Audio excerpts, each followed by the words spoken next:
Hello and welcome to the Europod from sportsbet.io. In this episode, we're focusing on the Bundesliga and Germany, but don't forget there are podcast episodes looking towards La Liga and Serie A as well. We're joined by our good friend, well, I would normally say in Germany, Taufik Kalal, but this time in England, Taufik.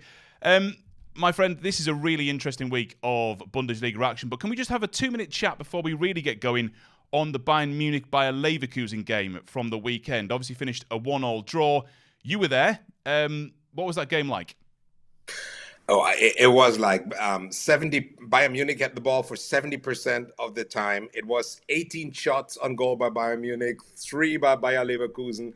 Bayern Munich was so far away and each and every number on the pitch, but not when it comes to the score. They only scored once. They deserved to win that game. Everybody says that.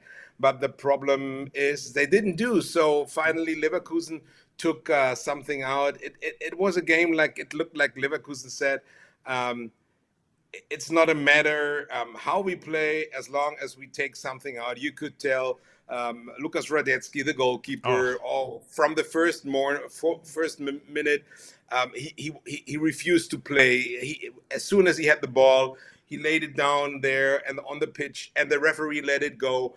At the end of the match, Granit Xhaka jumped on the ground and turned around like he was hit by a truck. And he said, yeah, okay, it was because that was the last 3-4 minutes when Bayern Munich really pressed to do something for the victory. But then Leverkusen said, come on. We don't want to play football anymore. Just let's try to survive these minutes. It was a struggle for survival for Bayer Leverkusen. And that was interesting at the end. I did a lot of interviews with a lot of players after.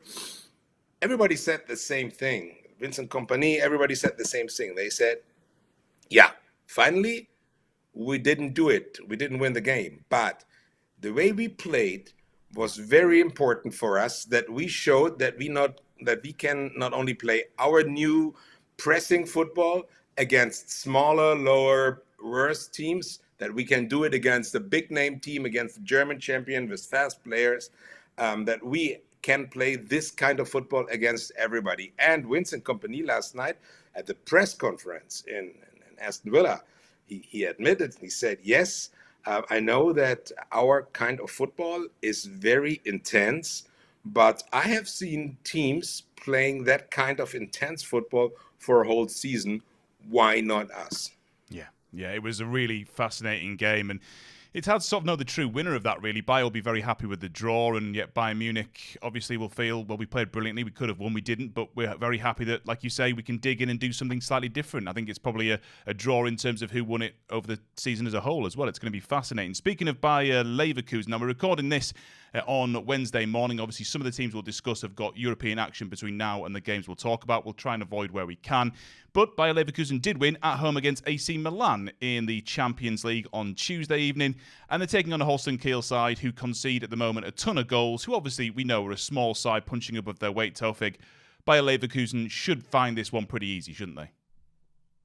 Yeah, well, they should. But last weekend, St. Pauli beat Freiburg in Freiburg. St. Pauli, who did nothing so far, and had beat Freiburg 3-0 in Freiburg, in their own stadium. Freiburg, one of the big surprises of the season so far. Well, it would be a major surprise. So really, I would say if you want to throw out some money, then put it on Kiel, because there's not a good chance that you get something back. But this is the moments where the magic of football sometimes shows. When Leverkusen still with that big chest from the Milan victory, walking on the pitch thinking, oh, come on, this is Kiel. This is the last in the Bundesliga. This is the first team which go down in the second division at the end of the season. We are Leverkusen. We survived Bayern Munich. We beat Milan. How can we be afraid of Kiel? And I've seen these matches going in the totally other way. Yeah, it's going to be fascinating to see if I mean, I do think I'm with you. I think Bayer Leverkusen will win this pretty comfortably. Kiel, of course, I feel a bit bad for them. They've obviously hosted Eintracht Frankfurt, who've had a fantastic start to the season, but conceded 4 against them. They conceded 6 at home against Bayern Munich as well. So when they've played the better teams of late, they've conceded a lot of goals and taken a bit of a battering. So I do fear for them a little bit. But like you say, sometimes these mad things happen and these big teams fall to the small ones. And there's one thing, Leverkusen still is coached by Xabi Alonso. And Xabi Alonso, I'm pretty sure he's not that type of guy who let that go. He knows how to get in the brain of his players, and he'll definitely tell them what they can achieve and what they can lose.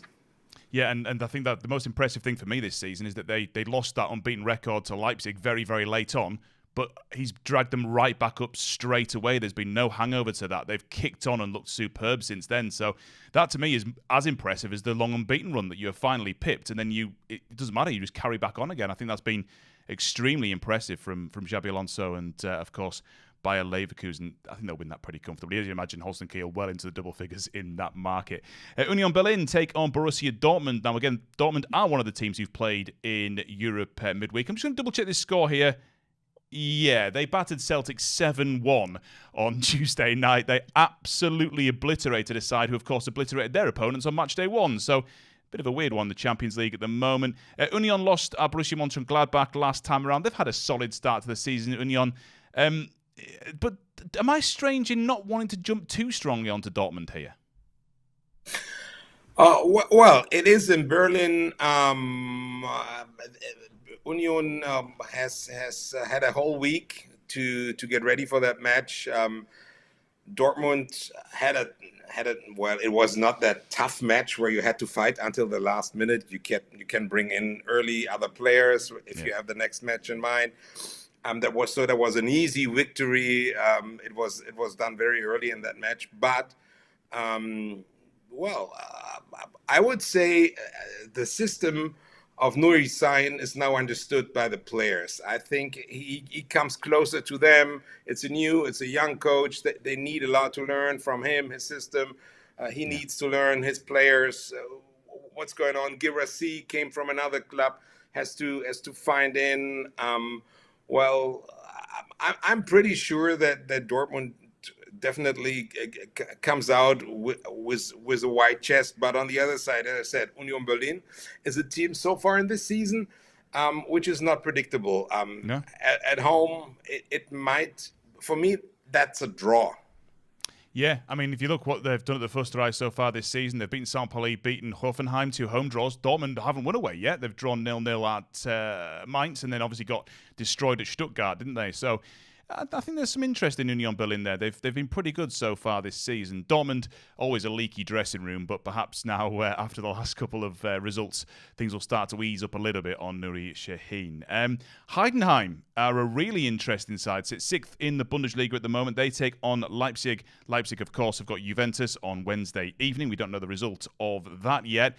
Heidenheim are a fascinating side. We have discussed Heidenheim briefly in the past, Tofik. They lost, obviously, comfortably at home to Freiburg last time around, but this is another game where I wouldn't be desperate to jump on the big team.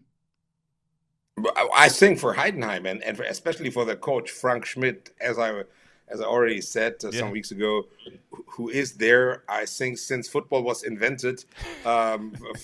Frank Schmidt was born in Heidenheim with a football in his arms, and he jumped into the jersey of FC Heidenheim and stayed there all his life. And he's the club, and the club is him. So it is unbelievable, this thing. It is very beautiful to see this development. Besides all that Leipzig money, that Bayern Munich is only 1 hour away, big money over there, taking players who don't have the big names, bring them in and develop them, and they can show there because they playing on eye level. They playing with other players on that same level. It's not that you have that one single superstar who makes everyone feel little. No. And this fits perfect into Heidenheim, where they play a conference league game under the week. Looking how they come out of that. It's their first. I'm not sure how many energy that will cost for them, but I would not be surprised if they make it hard for Leipzig to take more than 1 point out of Heidenheim. Yeah, I completely agree. As Tofik said, Heidenheim hosting Olimpia Ljubljana, the Slovenian side in Europe midweek, which is just a huge event on its own before you even get to the fact they've got Leipzig at the weekend. It's going to be, I think, an intriguing game. We will finish, though, I think, with the best game of the week, which is Eintracht Frankfurt taking on Bayern Munich. Now, Eintracht are absolutely flying. Marmouche is getting plenty of goals and looking very, very strong. This is a great-looking game. I'm really excited about this one. Obviously, Eintracht have to come back from Turkey. They're taking on Besiktas. But this is a great-looking game, top versus second, and it's. I think there's going to be goals in this one.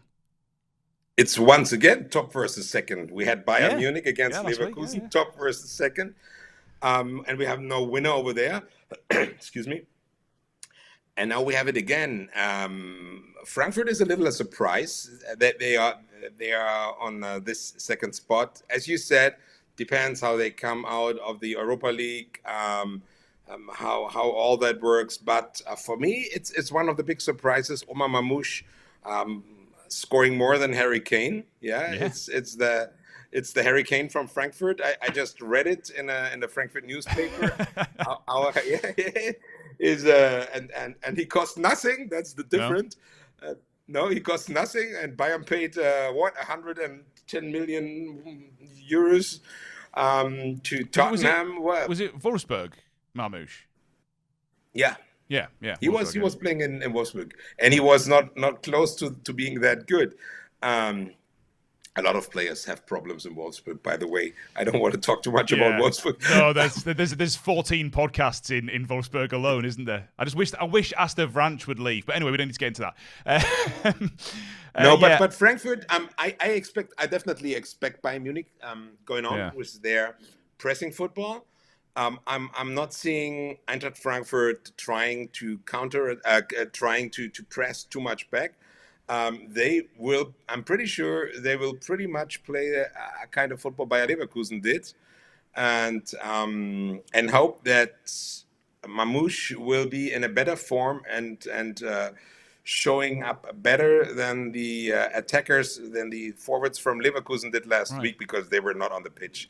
They had no chance. Maybe it was a reason of the style of Bayern Munich football, was that high pressing, that there was no reason. Or they totally were out of their mind playing in Munich, thinking, oh, come on, we are now on eye level. No, it didn't work for Boniface. He was not on the pitch, not one single moment. Well, Harry Kane was not on the pitch either. But, we will see. I'm pretty sure that Kompany knows everything about Frankfurt, and he will find a way to eliminate Mamouche in that game. Yeah. And then we will see where that goes. It's interesting because obviously on the face of form, you look through the recent form lines and there's just goals everywhere in these two teams' form lines. I mean, whether it's the 4-2 win at Kiel, the 3-3 draw against Przeźnia in Europe.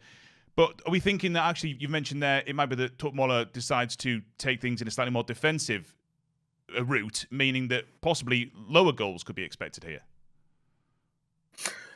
Well, as last weekend, I think everybody expected Bayern Munich to beat Leverkusen, but this time it might be very close to that. I mean, when you have a team, depends on how Frankfurt plays defensive-wise. I was really surprised, but Frankfurt have seen how Leverkusen did it, where they had this 2-4 chains getting into each other. And it was for Bayern Munich trying to get through there. It was almost impossible. So it might be that perhaps Frankfurt, for all of their brilliance so far this season, aren't quite capable of doing what Lever did, and then we'll see what happens from there. Tofik, thank you so much as always for your fantastic expertise. We will hear from our friend who'll probably be back in Germany next week. It's strange to be talking to him about 80 miles away, but we are where we are. Tofik, thank you so much, mate. We will speak to you next week ahead of more Bundesliga action.